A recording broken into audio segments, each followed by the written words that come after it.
What's up, guys, and welcome back to another episode of Sounds Like a You Problem podcast. I'm your host, Daisy, and today I'm going to talk about habits, how to make your life better overall, just a generalized video of where you can start, what you can do to feel fresher, feel better, and feel like you are getting closer to the best version of yourself. That's the best way I can put it. So we're going to start by starting fresh, and that goes with decluttering. So all of those cups in your pantry, all of those random little doodads in your closet that you don't use, all of those clothes that have been hanging up in your closet for 2 years without you touching them, declutter it, get rid of it. You're going to feel so much better.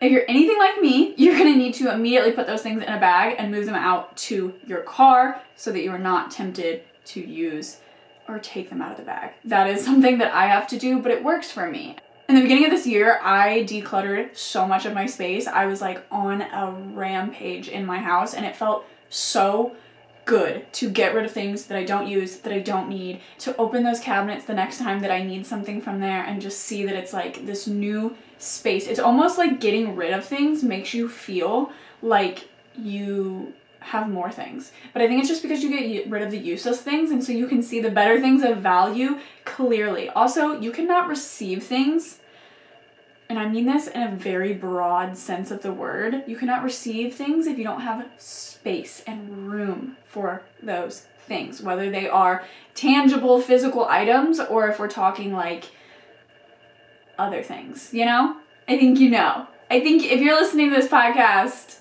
I think you know, girl.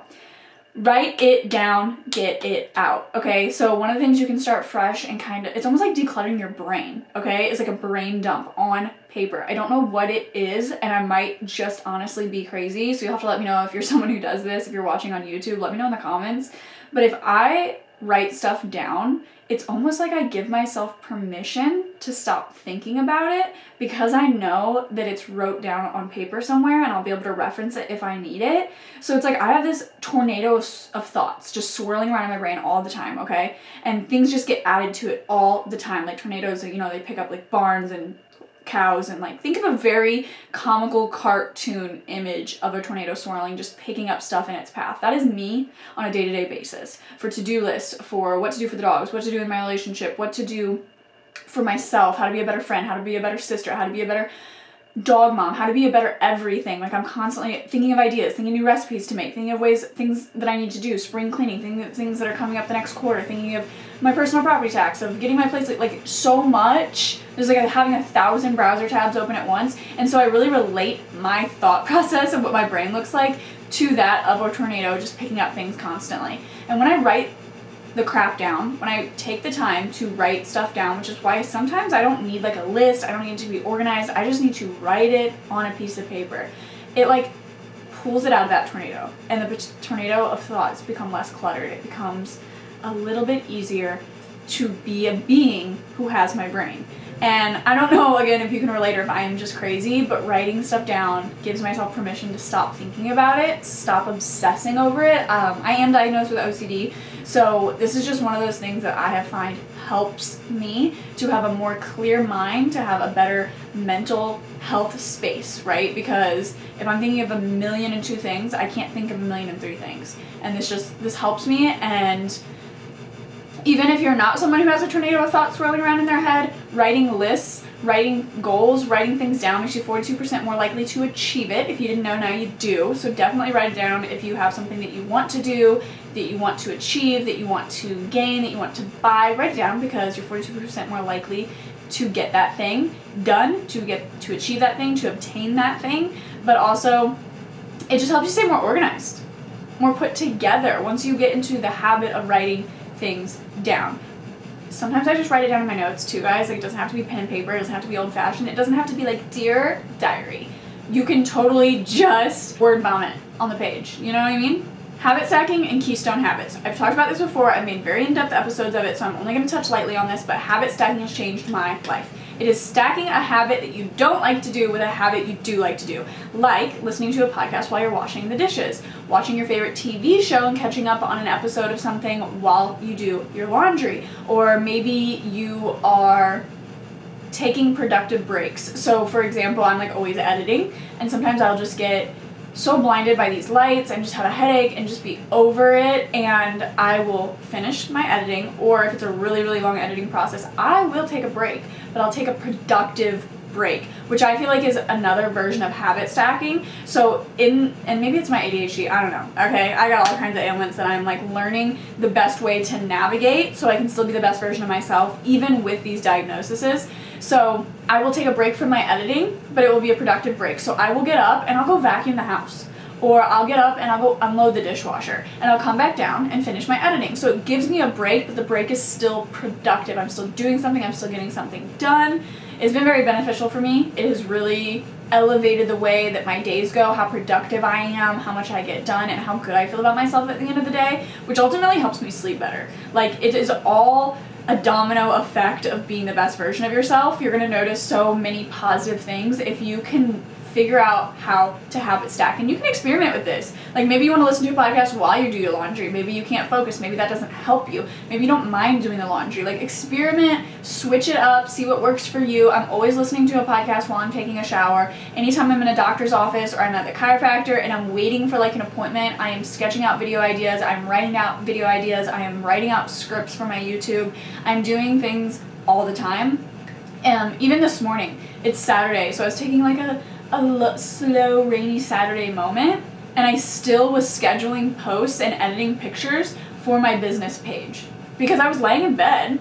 You know, it's not necessarily a habit or a routine, but I wanted to have like kind of a slow moving Saturday morning. So before I got out of bed, I did something productive while I was being in bed, you know? And you don't have to be as crazy as me all the time, but it is something that has genuinely helped me.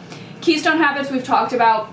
That is habits that you build for yourself that seem like they don't make a big difference, but make it easier for you to build habits later in other areas of your life. Like making your bed. Making your bed isn't going to change your life, but getting good at making your bed, relying on yourself to make your bed, realizing you follow through every single morning to make your bed is going to make it easier for you to build other habits, like going to the gym every single Friday, going to the gym every day, going to the gym every other day, going and getting groceries every single Friday night, no matter what you're doing, meal prepping every single Monday, no matter what you're doing.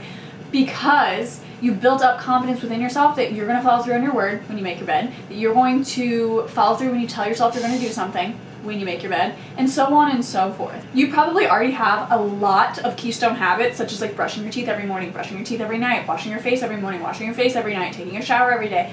You probably already have keystone habits you're really good at and you're not even thinking about it. So implementing more keystone habits or finding areas where you can add more keystone habits to your life will still help build off that confidence and that trust within yourself to follow through. Mornings matter. How you start your morning matters. It really, really, really, really does, guys. I have been doing the whole delaying caffeine when I wake up, and it has been life-changing for me. Someone was like, you do not need caffeine the second you wake up. And I'm like, you know what? You're right. I don't need it the second I wake up. So I have been delaying it for about 60 to 90 minutes every single morning, and I've seen a huge increase in the way the caffeine actually does help me get fully through my day. I'm not getting that 2 p.m. crash anymore. I do slow down quite a bit around 3 and 4, but that's okay. That's okay. You know, we're humans and we can only do so much in a day. Like, we have to also find the balance of giving ourselves grace. But I've also been trying to do the delayed gratification of like checking my phone, like the dopamine, what do they call it? No, I've been doing the dopamine reset, basically, where you are forcing yourself not to look at your phone for, I tried it to be the first hour of my day. Again, I woke up and had a lazy Saturday morning and I was on my phone, but I didn't go check all my apps. I didn't go check all my notifications. I didn't go check all my comments, all my likes, all my follower numbers. I did not do that. I'm delaying gratification for those things for when I have the time and the energy and the mental capacity to go look at those things, because I cannot be refreshing YouTube analytics every 30 seconds, which I do. I do that. And for the past 2 days, which isn't a long time, but for the past 2 days, I have been getting a lot better at not doing that. I've been trying to find ways. I've been trying to, first of all, acknowledge where I get my gratification, where I'm getting that instant, Amazon is another one, where I like shop on Amazon, I get that instant gratification. I'm trying to delay my gratification. So instead of like immediately buying something from Amazon, I'm putting it in my cart, closing out of the app, and checking the next day if I'm able to do so.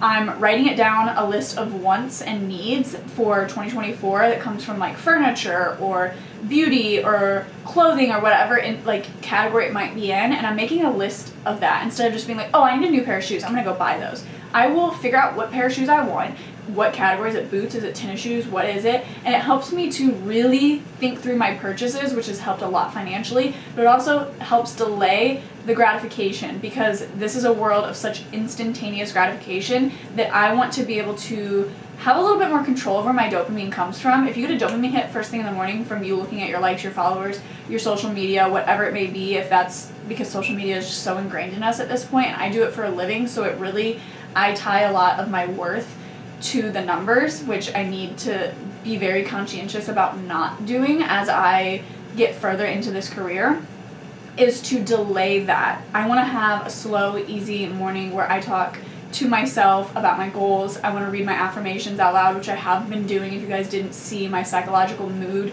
board, where I delve deep into the psychology of mood boards, why they work, how to make them work for me. I've still been following up with reading my goals every day, my affirmations. They're right over here in this room so that I can see them every single morning. I've been taking a ginger, turmeric, black pepper shot every single morning. I make those every Monday. So I've just been following through on habits. I've been implementing new habits. I've been doing things, and I've been working out 5 days a week instead of once a week, which you guys know was a big one for me. I was going every Friday, and I've finally moved it to 5 days a week and giving myself rest days.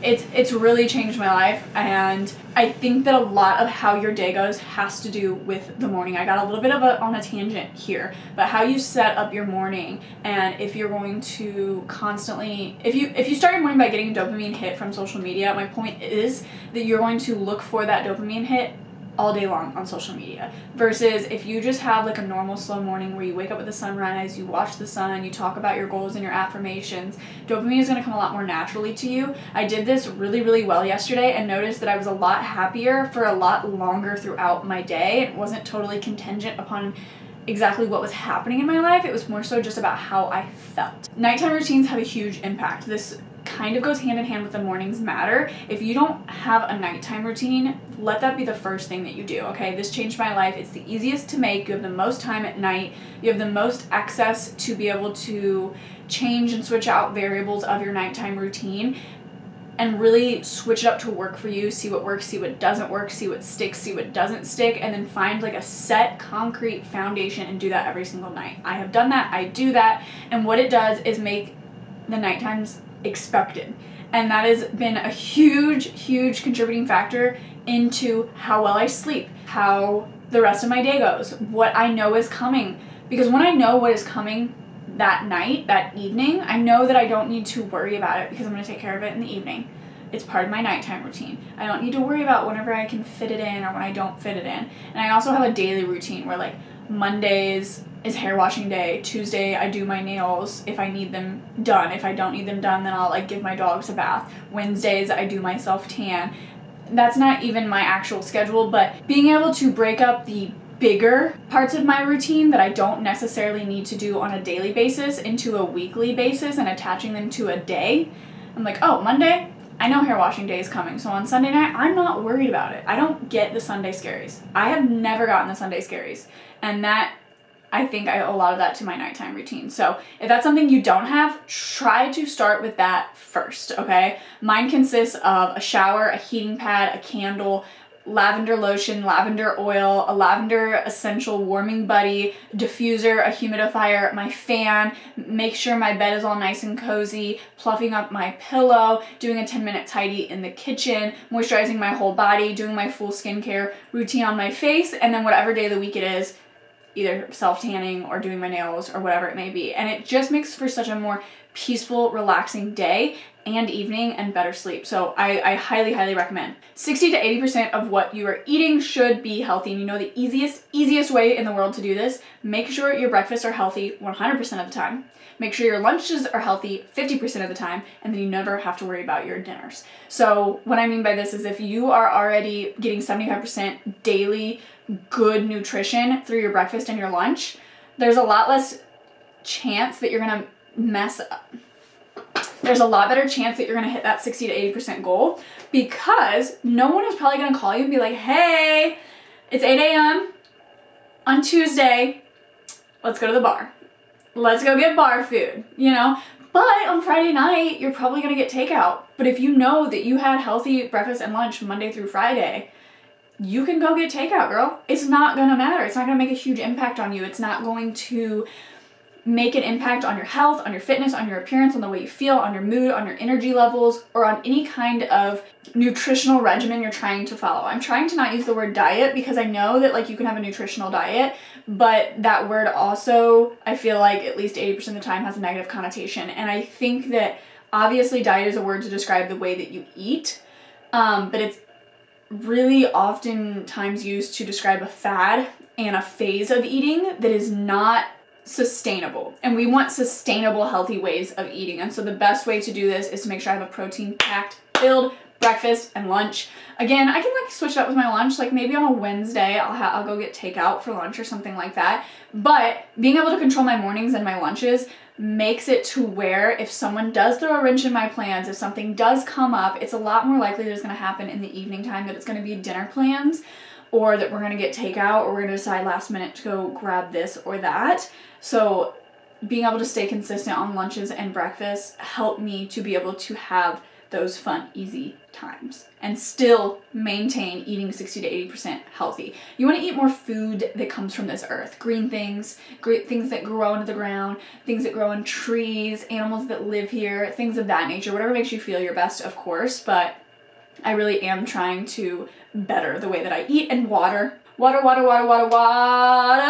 H2O. High quality H2O. You need to be drinking water. I know that you've heard this from 1,000,002 people, and no one is going to make you believe that water is going to change the way you feel and the way you look until you do it for yourself. So just try it. For shits and gigs, why not? Just try it. Just try for a week intaking the allotted daily amount of water that you are recommended to take, which is, so like if you weigh 100 pounds, you would drink 50 ounces of water. Take your weight, divide it by 2, and whatever that number is, that's how many ounces of water generally you should be intaking a day at minimum. Again, just try it for a week and see what you think, because I'm telling you, every organ you have is going to thank you, including your skin. That's the largest organ we have, and you're going to notice less breakouts, less fatigue, less bloating. You'll probably lose weight if you drink water and filter things out. You're just going to feel better, longer, easier, quicker. Drink water. I cannot make you drink water, and I cannot make you believe that water is going to make that big of an impact until you do it. So just try it. Just for like a little experiment, a little funsies. Try it. Reward yourself. This is one that I use very often. I wonder if my ADHD plays a part in this, but if I have something that I don't want to do, or I do something that I didn't like to do that's like an adult thing that like really wasn't my favorite, and I just really felt like I was going through it when I was doing it, and I didn't want to be there, I reward myself either before or after, typically after, but sometimes I'll reward myself before to get myself out of the house to convince myself to do it. So for example, yesterday I had to go pay my personal property tax at the city hall, and it was something I really didn't want to do, but I found $7 in my wallet I didn't know I had, and so guess what this girl did? She rewarded herself with a blueberry donut from Dunkin' Donuts and a little refresher, which wasn't that good, but the donut also wasn't that good. It was kind of stale. The point is, reward yourself, okay? So be like, I really don't want to do this thing, but I'm going to reward myself. So another example, I had to go get an emissions test, and I don't want to do it, and I'm going to have to do it the same day that I get my plates renewed, and it's just going to be one of those like government, adult, mentally taxing and draining days, and I'm going to get my toes done. I'm going to get a pedicure, because I haven't had a pedicure in months, and that's what I'm going to reward myself with. A lot of times I reward myself with pedicures, massages, facials, things of that nature, because I don't really live a lifestyle where I can just like, I mean, I want to, and I'm hoping I will soon, where I can include those things all the time. It's just like timeline wise and finance wise, like whatever. So those are like fun little rewards for me. Those are things that I like to do that I don't do that often, that I can convince myself to actually go do if I do this unwanted human adult task. So rewarding myself is something I do very often. I'm not going to lie to you. I've already talked about the digital detox and the delayed gratification that I've been kind of going through. I might do like a challenge where I challenge myself for a week to like really do this. And I might do a little synopsis on YouTube, do like a little video for you guys. Also, date yourself. So like take yourself to Dunkin' Donuts, take yourself to your favorite Chinese place. I do that usually once a month. I get waxed, and the lady who waxes me lives in the town of my favorite Chinese restaurant, but it's an hour away. But I will still go do that, and when I go do that, I will stop and take myself on a little lunch date to my favorite Chinese place. And the waitress knows me. She's so sweet and she's so cute. She's so kind, and she's always like, do you need a menu? And I'm like, no girl, like I know what I'm getting. And she always brings me my water. She expects it. No one bothers me, but it's so nice to just treat myself to my favorite meal. I enjoy it so much. Genuinely, this is something that when I was an alcoholic and when I first got sober, I was terrified of. I was terrified of going in public alone. I was terrified of being in public alone. I thought it was weird to eat out by yourself alone, and it's not. It's really genuinely beautiful to learn to love your company. It will change your relationship with yourself more than you think it will. And it will really change the way you view the world. And I know that seems like, how would that be connected? But I'm telling you that it is. And again, this isn't something I can prove to you until you do it for yourself. You can always start small, but it's something I really think that you should try to do. I used to get takeout and eat it in my car all the time. And it's just like, there's nothing wrong with that, but there is something to be said about like sitting at a table and paying for your own meal and just being there and really enjoying the experience and making it more luxurious for yourself. So I highly recommend. Learn how to relax and unwind. This is something I really had to figure out and took a lot of trial and error when I first got sober, because alcohol was how I would unwind. And I wasn't sure what was going to work or what I enjoyed doing or what was actually going to have an impact on me, because honestly, none of those things have as strong of an impact on you as alcohol does, right? Which is like why it's the easy, quick fix until it's not. Bubble baths, a lot of lavender, a lot of routines help me. That, I know it sounds crazy because I'm so like type A, like gotta plan this, gotta do this, gotta do this, then I'll do this, then I'll do this thing, then I'll do that thing. But it really does, I really do see it make an impact on how my stress levels are, my cortisol levels. I notice like if I start my mornings, again, mornings matter, very slow. I'm not as rushed or anxious throughout my day. If I just like run out the door and I'm late and I'm behind for everything is gonna give me an anxiety attack from then on. Like it sets the precedent for my day, my mood, my behavior, my mindset, my perspective, everything. So having those routines helps me to be relaxed, helps me to unwind. Being on time helps me to relax. So it's just little things that I've learned in my life. And this could also be super personal to you. Bubble baths really help. Coloring really helps me. Painting really helps me. Watching my favorite sitcom helps. Sometimes I like to do 2 of those at once. Maybe going on a walk with my dogs or playing fetch in the backyard can be really relaxing. Drinking tea on my front porch when it's sunshiny and warm is really, really relaxing for me. I often drink NA beverages that are mocktails that have like magnesium in it, and that's fun. Or I might make a tart cherry juice Sleepy Girl mocktail, and that's fun. And it's kind of like the ritual of making a mocktail and then like drinking it and feeling the relaxation of the drink. All of those things. And when you fully detox alcohol from your body, these things will actually make an impact on you. If you are someone who's drinking regularly, you're probably not going to see an impact on these small, subtle things helping you relax and unwind, because you have a literal poison that's helping to literally sedate you. So yeah, you probably won't notice like a huge difference if you're sedating yourself on the regular. But once I was finally fully detoxed from alcohol, all these things really helped me to relax and unwind. So find what works for you. Do a lot of self-exploration. You also be super self-aware. This all comes with practice. It all comes with time.